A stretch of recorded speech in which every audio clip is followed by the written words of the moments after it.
Hello, and welcome to The Monster Painter. Today, we're going to review Osprey Games' latest expansion to Frostgrave, Joseph A. McClue's The Red King. Now, I think it's fair to say that I myself am a gigantic Frostgrave fan. I lured my buddies Al, Izzy, and Craig into the world of Old Felstad. And in the before time, I used to organize the monthly game at my favorite game store, the Sword and Board. God, I hope those times come back. So, over the years, I have grabbed up anything that's even remotely Frostgrave related. So I think it's safe to say that I am an enthusiast and this is a fan review. And I am really excited to add the Red King to my collection.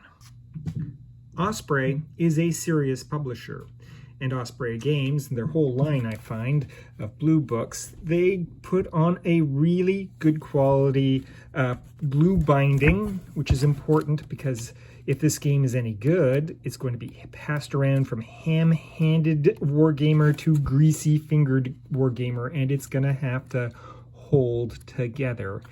And the good binding is very much appreciated.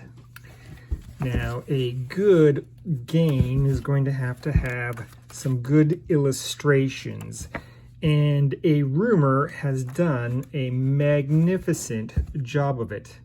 And yeah, the name of the illustrator is a rumor. And what can I say to a rumor? But yes, please. More, please. But on to the meat. Mr. McClue has given us a 12-part epic campaign in his easygoing, easy-to-read style. No need to translate from Gamerese to English here.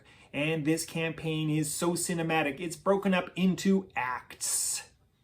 The campaign begins with a diabolical warning in a dark dream and a classic Frostgrave fight for treasure. It quickly descends into a desperate struggle for survival in a world gone mad, climaxing with a high-stakes fight. The fate of Old Felstad and reality itself hang in the balance. That sounds like fun! Mr. McClue seems to have an avowed goal of keeping Frostgrave fresh rather than relying on successful old formulas. And he delivers this time with mind-bending reality cracks which occur as the world of Old Felstad begins to merge with the Red King's extra-dimensional prison.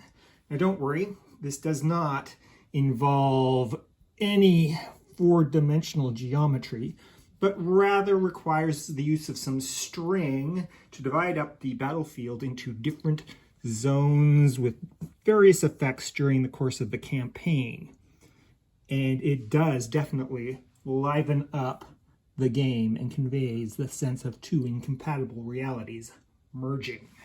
McClue has another trick up his sleeve. As the campaign continues, you lose access to your base, and you're unable to hire new soldiers to replace those that have fallen.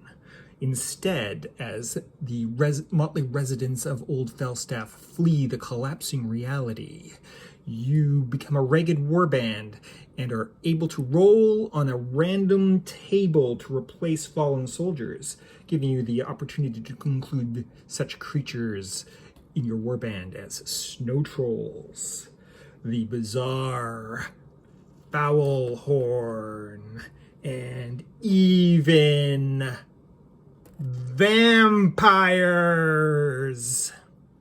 What else do we get? Well, the foulhorns and the nullmen make a return, and then we get the dreadful extra-dimensional warriors known as the Hrut, who will disappear and reappear when they're injured.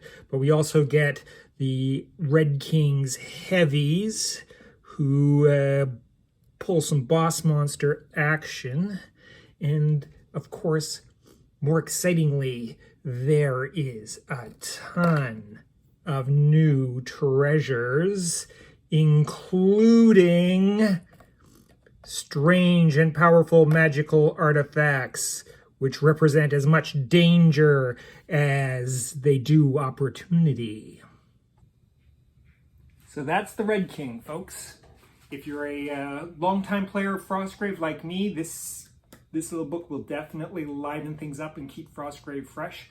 And if you're a new player to Frostgrave, well, this book offers an excellent cinematic campaign with plenty of excitement, twists, and turns. For these reasons, I have to give the Red King my highest rating. Gotta play it. Coming soon to the Monster Painter, we feature Transformers Armada and The Return of Dave. Please remember to like, comment, and subscribe.